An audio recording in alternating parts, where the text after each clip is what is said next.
Oi, pessoal, tudo certo com vocês? Estou aproveitando aqui o intervalinho que eu tenho para trazer um assunto importante. A gente tem falado muito da regulamentação da Lei Paulo Gustavo, que está para sair dia 11 de maio, e não sai. E fica a pergunta, o que a gente pode fazer até lá, né? O vídeo de hoje é bem voltado para os artistas, produtores culturais, né, para o pessoal da ponta que está aguardando efetivamente esses recursos e como concorrer a eles. Tá? Então, vamos retomar que tanto os estados como os municípios vão receber recursos e para aplicar esses recursos, eles vão ter que fazer chamamentos públicos, os famosos editais, né? Pode ser de premiação, tem vários tipos de editais, mas que é um convite onde eles lançam um programa e as pessoas, nós, artistas e produtores, vamos ter que apresentar projetos, né? Vamos simplificar um pouco essa ideia de projeto, né? Mas a gente vai ter que apresentar a nossa ideia de um modo que as pessoas que estão analisando possam entender se o nosso projeto vai ser contemplado ou não para acessar essas verbas. Porque a verba é limitada, não vai dar para todo mundo, então vai ter que existir uma concorrência, tá? Então, como que a gente pode ir se programando para concorrer a esses recursos, né? E tentar aí efetivamente sair um pouquinho na frente com algumas coisas já um pouco mais adiantadas. Então, o primeiro alerta que eu dou, a primeira dica, é que quando a gente está envolvido nas discussões públicas, nas oitivas e nos grupos de trabalho, e o que o meu município vai fazer, como que a gente vai aplicar esses recursos, a gente esquece que o Estado também vai ter seus editais. Tá? Então, nós temos aí dois focos. Os municípios vão receber as verbas menores. Então, provavelmente, para um projeto menor, seja mais fácil eu apresentar esse projeto nos editais municipais. Mas os estados vão receber as verbas maiores e provavelmente eles abram, então, para projetos mais grandiosos. Então, a tendência nas discussões que a gente tem acompanhado, né, todo esse backstage que está acontecendo, é que nos municípios vai abrir, por exemplo, muito edital de curta-metragem. E pode, então, ter opções de média-metragem ou longa-metragem, ou desenvolvimento, ou rodadas de negócio, mais voltadas para os editais do Estado, falando de audiovisual, tá? Que é o artigo 6º. No artigo 8º, que são todas as áreas, aí eu acho importante os artistas estarem atentos nas duas frentes, município e Estado também, porque vai acontecer provavelmente a mesma coisa. O município vai conseguir atender ideias menores, projetos menores, com recursos pequenos, projetos de 5, 10, 20 mil, aí, claro, depender do tamanho do município, né? E os estados, sim, como é, por exemplo, o PROAC de São Paulo, que consegue atender projetos de 50, de 100 mil, até 200 mil reais, em outras áreas, né, fora do audiovisual. Então, artistas e produtores, vocês já podem pensar, projetos menores, provavelmente, vocês vão encaixar no estado, no município, e as ideias maiores no estado. Então, já começa por aí o norte de aonde vem o recurso e como organizar as minhas ideias. Uma coisa importante que já pode fazer, independente se você vai buscar recurso no município ou no estado, isso a gente tem que ter embaixo do braço e a gente não tem, é o nosso currículo/portfólio atualizado. Por que ele é importante? Quando você vai concorrer a um recurso público e você vai apresentar uma ideia, a análise que vai ser feita de quem está do lado de lá da mesa, quem vai ter que escolher qual projeto vai receber efetivamente o recurso ou não, ele baseia-se principalmente em qual é a capacidade de realização daquela pessoa que está propondo o projeto. Então, qual é a capacidade de realização da pessoa que está propondo o projeto.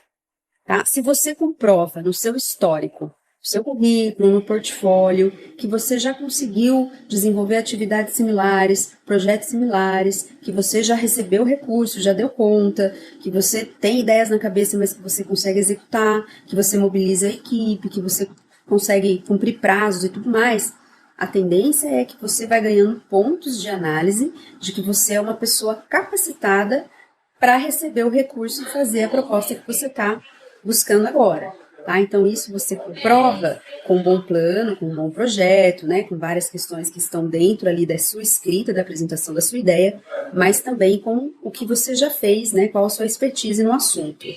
Então, item importantíssimo aí, currículo e portfólio.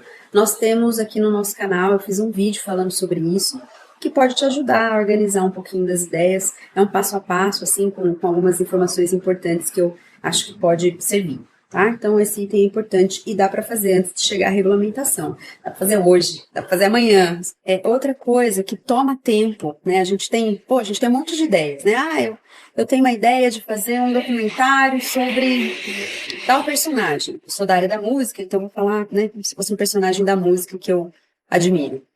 E aí, como é que eu tiro essa ideia da cachola? Como é que ela sai, né, do zero e passa a ter alguma coisa? Eu gosto muito de pensar em quem são as pessoas que eu posso ter para trabalhar comigo, que é a chamada ficha técnica. Então, quem são as pessoas que vão trabalhar? Quem vai ser a produtora? Quem que tem o equipamento necessário? Quem vai fazer o roteiro sou eu vou entrar em contato com algum parceiro, eu vou pegar alguém do teatro, eu vou pegar um jornalista da cidade que faz pesquisas e que tem essa expertise.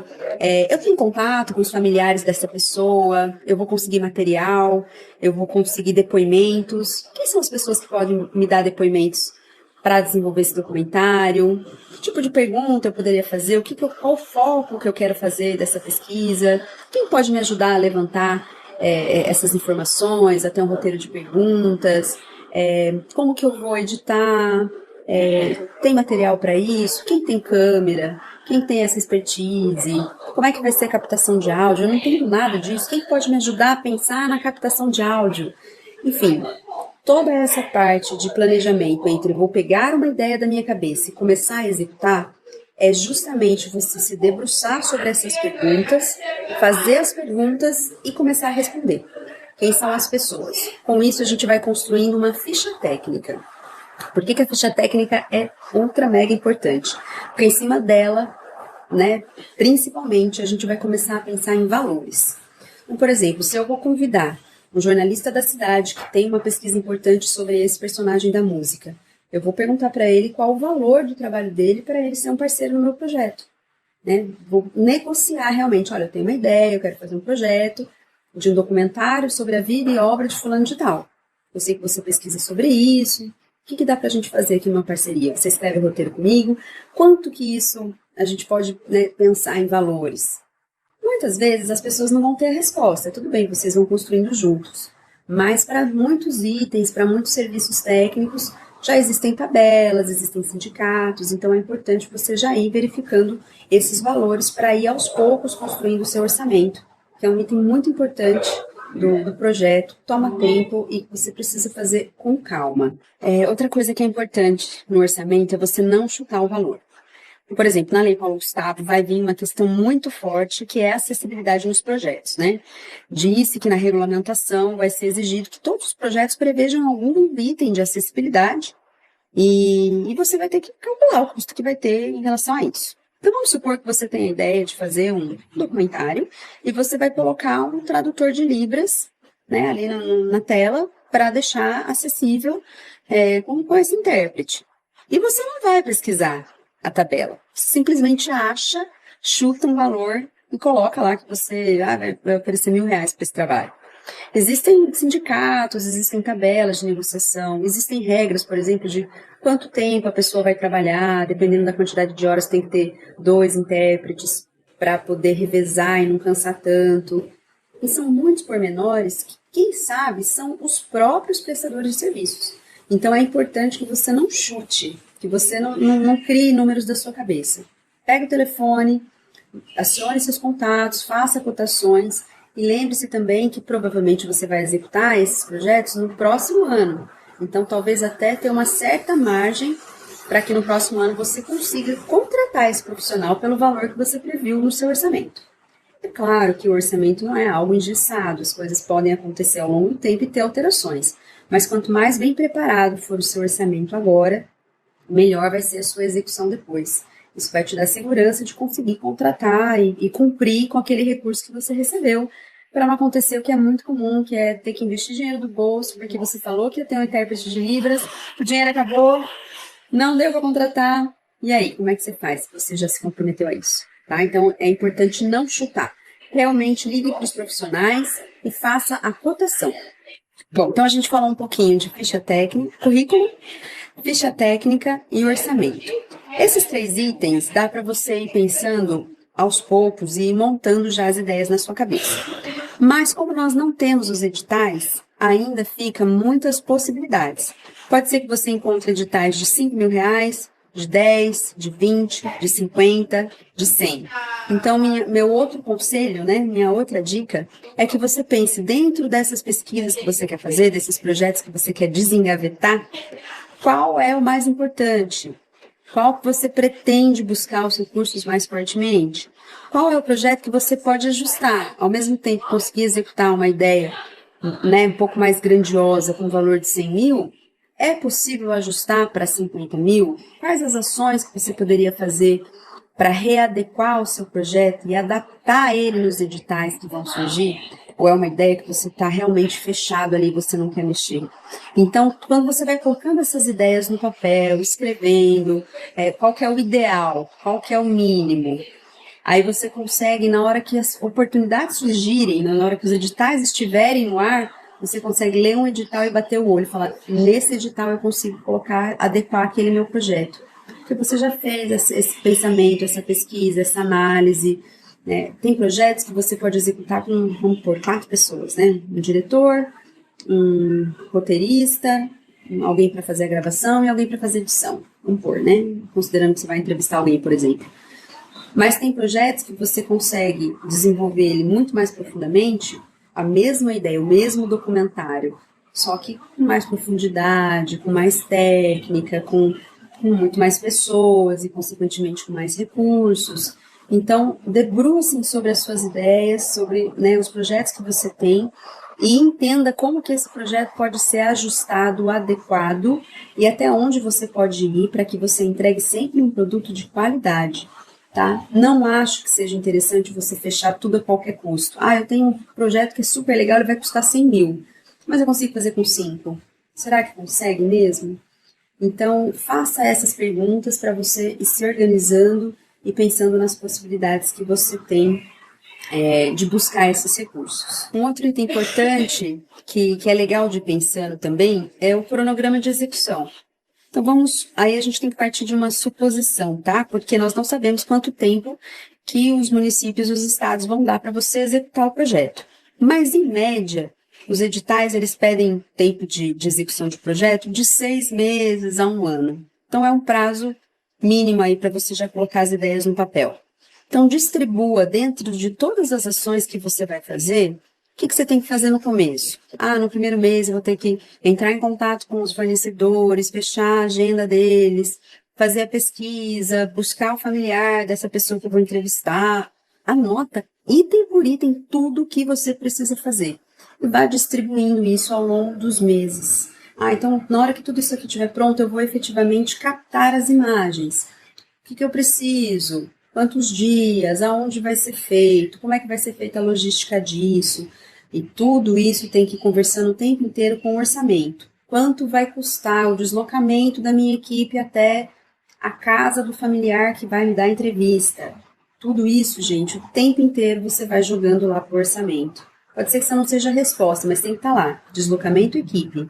E depois você faz o cálculo e vai destrinchando. O projeto, ele não é estanque, sabe? Ele não é assim, hoje eu vou fazer o resumo e pá, o resumo está pronto. Ele é construído tudo ao mesmo tempo.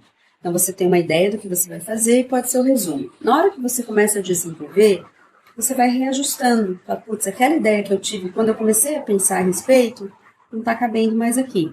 Então, vamos mudar um pouquinho a ideia. O resumo já não serve. Então, você tem que ir ajustando tudo aos poucos. Ajustou a ficha técnica. Eu esqueci que eu tenho que colocar alguém para dirigir o carro. Eu não sei dirigir, então alguém vai ter que dirigir o carro para mim. Quem vai ser essa pessoa? Eu vou pagar, vou contratar, eu vou alugar, vai ser um Uber, vai ser uma van, eu preciso de espaço ou não? A minha equipe é grande, tem que ser um micro-ônibus, tem que ser um ônibus. Aonde que eu vou fazer isso? Não é na minha cidade, eu vou ter que andar 30 quilômetros. Quanto que isso vai custar? Então, tudo isso você vai fazendo, pensando, calculando e ajustando para que o projeto ele vá se concretizando aos poucos. Então, a ideia é essa, ele é uma coisa viva. E a gente só termina o projeto mesmo na hora que a gente encaixou ele exatamente dentro daquele edital, daquela oportunidade que a gente tem, lembrando sempre que ele pode ser ajustado, adaptado para uma próxima oportunidade, enfim.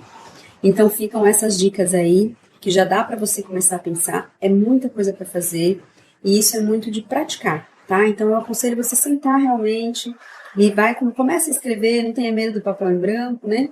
Tirando as ideias aí da cabeça e organizando num documento e pedindo ajuda. Você tem tempo para pesquisar, tem muitos canais no YouTube que ajudam a entender um pouquinho mais sobre orçamento, cronograma, ficha técnica, como escrever o resumo depois, a justificativa, a relevância, a gente não falou sobre isso, né? Pensa sempre na diversidade, como que você pode tratar a diversidade dentro do seu projeto, seja nas temáticas, seja na equipe, seja no público, quem que vai assistir depois essa produção sua, ou né, não sendo audiovisual, qual que é o seu público. Então são algumas ideias aí, algumas coisas para você já começar a pensar até que saia essa tal da regulamentação e efetivamente a gente tem esses editais na mão para buscar o recurso mais avidamente aí, mais bem preparados.